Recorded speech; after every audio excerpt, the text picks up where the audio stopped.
हिमाचल प्रदेश के जंगल में भालू दादा अपनी पत्नी के साथ एक बहुत ही खूबसूरत सी गुफा में रहता था। वो भालू बहुत ही निर्दयी और बेरहम था। वो जंगल के जानवरों का शिकार करता था और शिकार को लाकर अपनी पत्नी के साथ मिल बांटकर खाता था। एक दिन भालू दादा से उसकी पत्नी बोली, अजी सुनते हो, आज मुझको अपने मायके की बहुत याद आ रही है। बहुत दिन हो गए हैं, मैंने अपने माता पिता को नहीं देखा है। किसी दिन टाइम निकाल कर चलो ना मेरे मायके। हाँ, वैसे तुम ठीक कह रही हो। अब वैसे भी बरसात का मौसम आने वाला है। क्यों ना बरसात के मौसम में हम तुम्हारे ही मायके में तुम्हारी मम्मी पापा के साथ कुछ समय तक रहें, और जब बरसात का मौसम खत्म हो जाएगा तब हम अपने जंगल लौट आएंगे। अजी, आज तो तुमने बिल्कुल मेरे मुंह की बात छीन ली। मेरे मम्मी पापा भी यही चाहते थे कि उनका बुढ़ापे में कोई ख्याल रख सके, और तुम 2-3 महीना के लिए रहो। ये सुनकर मम्मी पापा बहुत खुश हो जाएंगे। हाँ भाग्यवान, तुम जाने की तैयारी शुरू कर दो, हम 2 दिन के बाद जाएंगे। और उसी जंगल में एक गधा और गधी भी अपने एक बच्चे के साथ रहते थे। वो गधी अपने पतिदेव से बहुत ही दुखी थी, क्योंकि उसका पति एक नंबर का आलसी था और वो पूरे दिन सोता ही रहता था। अजी, आज तुमको उठना नहीं है क्या? जरा तुम आकाश की तरफ तो देखो, सूरज सर के ऊपर आ गया है। अरे भाग्यवान, कौन सा वो सूरज घर के अंदर घुस आया है? और वैसे भी मुझको सूरज से क्या लेना देना? मुझे तो जब तक नींद आएगी मैं तो तब तक सोऊंगा। सोने के चक्कर में तुमने जो वादा किया था उसको कहीं भूल मत जाना। तुमने कहा था बरसात से पहले मैं तुमको एक पक्का घर बनाकर दे दूंगा, लेकिन बरसात का मौसम तो आने वाला है, लेकिन अभी तक तुम्हारा पक्का मकान नहीं मिला है और ना ही तुमने बनाया है। हाँ भाग्यवान, मुझे अपना वादा याद है। मैं तुमको बारिश आने से पहले एक पक्का मकान बनाकर दे दूंगा। अजी, तुमको सोने से फुर्सत मिलेगी तभी तो तुम नया मकान बनाकर दोगे। जाओ और आज जाकर पक्के मकान के लिए कुछ सामान जुटाकर लेकर आओ। गधा जंगल में इधर उधर नए मकान के लिए भटक रहा था। अरे मेरी जाने मन ने मुझको पता नहीं किस लमझड़ में डाल दिया। अब मैं उसको पक्का मकान कहाँ से दूं? अच्छी नींद आ रही थी, सारा मूड खराब कर दिया। अरे हाँ, मेरा तो एक बेटा भी है। अगर मैंने उसको पक्का मकान बनाकर नहीं दिया तो वो मेरे बारे में क्या सोचेगा कि हमारा पिता कितना आलसी है। कहीं वो मेरे जैसा आलसी ना हो जाए, इसलिए मकान का सामान तो मैं आज ढूंढ कर ही रहूंगा। गधा अपने आप से मस्त बातें करते हुए जा रहा था, तभी उसके कानों में एक आवाज टकराई। अजी, तुमने मुझसे 2 दिन का वादा किया था, लेकिन आज तुमको पूरे 4 दिन हो गए हैं। गधा भी उस आवाज का पीछा करते हुए उस गुफा के पास पहुंच। मुझे अब तुम्हारा कोई भी बहाना नहीं सुनना है। तुम मेरे साथ मेरे मायके जाने वाले हो, वो भी पूरे 3-4 महीने के लिए, समझे? ठीक है भाग्यवान, जब तुम कहती हो तो मैं कैसे इनकार कर सकता हूँ। चलो, अब मैं तुम्हारे साथ ही तुम्हारे मायके में रहूंगा। वैसे तुम अपने मायके में कितने दिनों तक रहने वाली हो? पूरे बारिश के मौसम हम अपने मायके में ही रहेंगे, कम से कम 3-4 महीने के लिए। उन दोनों पति पत्नी की बातों को सुनकर गधा बहुत ही ज्यादा खुश हुआ। अरे वाह, ये दोनों तो इस खूबसूरत सी गुफा को छोड़कर पूरे बरसात के मौसम के लिए जा रहे हैं। क्यों ना इनकी गुफा को मैं अपने परिवार के लिए इस्तेमाल कर लूं। तब ये दोनों आएंगे, तब तक बरसात का मौसम भी खत्म हो चुका होगा। अपनी प्राण प्रिय को भी जाकर ये खुशखबरी सुनाता हूँ। वो इस खूबसूरत गुफा को देखकर बहुत ही खुश हो जाएगी। भालू दादा अपनी वाइफ के साथ उसके मायके के लिए चले गए।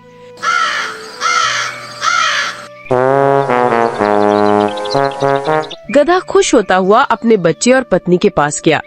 अजी, तुम तो खाली हलते हुए चले आ रहे हो। तुम मकान बनाने के लिए कुछ सामान जुटा कर लाने वाले थे, उसका क्या हुआ?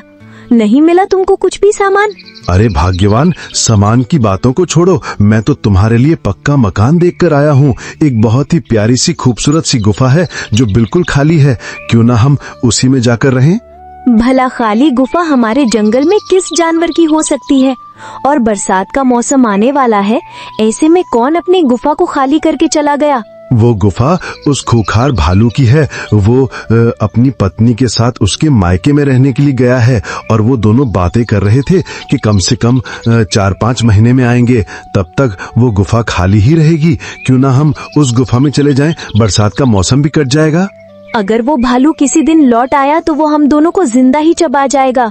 अगर वो भालू किसी दिन आएगा तब भी उसके लिए मेरे पास एक प्लान है। तुम जरा अपना कान तो मेरे पास करना, मैं तुमको बताता हूँ।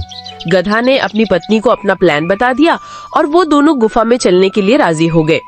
गधा भालू दादा की गुफा में रहना शुरू कर देता है। जंगल में खूंखार भालू के ना होने की वजह से जंगल के सभी जानवर बहुत ही खुश थे। लो गधे भाई, तुम्हारे लिए और तुम्हारे बच्चों के लिए मीठे मीठे गन्ने लेकर आया हूँ। तुम इस गुफा को छोड़कर मत जाना।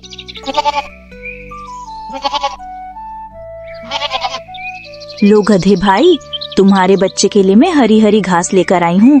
वो खूंखार भालू क्या गया, इस जंगल में तो रौनक ही आ गई।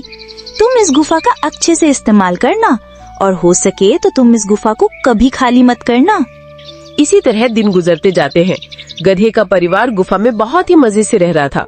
कभी कभी बारिश होती है तो गधे का बच्चा काफी डर जाता है। अजी सुनो जी, मुझे बहुत ही डर लग रहा है। अरे इतनी खूबसूरत गुफा में भी तुमको डर लग रहा है, क्यों? अजी सुनते हो, जल्दी से हमारे बच्चे के लिए भालू का ताजा मांस लेकर आओ। हमारा बच्चा बहुत ही भूखा है। आज तो मेरे बच्चे को पक्का भालू का ही ताजा मांस खाना है। अरे तुम चिंता क्यों करती हो? मैं यूं गया और कान पकड़कर भालू को अभी लेकर आता हूँ। फिर उस भालू का ताजा मांस बच्चे के साथ साथ मुझको भी खिलाना और तुम भी खाना। सेहत के लिए बहुत ही फायदेमंद होता है। हाँ, तुम जाओ और जल्दी से भालू का मांस लेकर आओ ना। उनकी बातों को सुनकर भालू काफी डर जाता है। पता नहीं ये किस जानवर का बच्चा है जो भालू का मांस खाता है। बच्चे के साथ साथ पूरा परिवार ही भालू का मांस खाता है। यहाँ मेरी जान को खतरा है। मैं यहाँ से जल्दी से भाग जाता हूँ।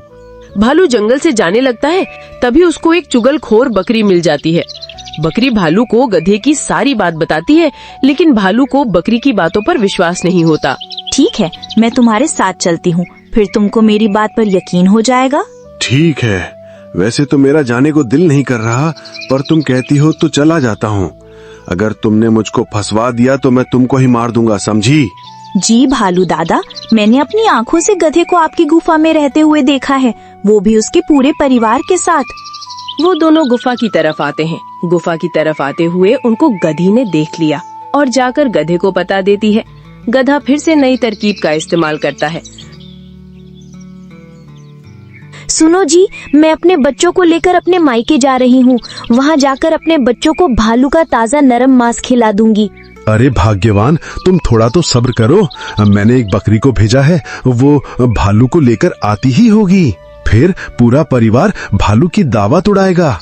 धोखेबाज बकरी, तू मुझको यहाँ लाकर मरवाना चाहती है। लगता है तू भी इस खतरनाक जानवर से मिली हुई है।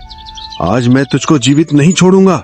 बकरी भालू से जान बचाने के लिए भागती है, लेकिन भालू दादा उसको जान से मार देता है और इस तरह बकरी की चुगलखोरी की सजा उसको भालू के हाथों से मिल जाती है।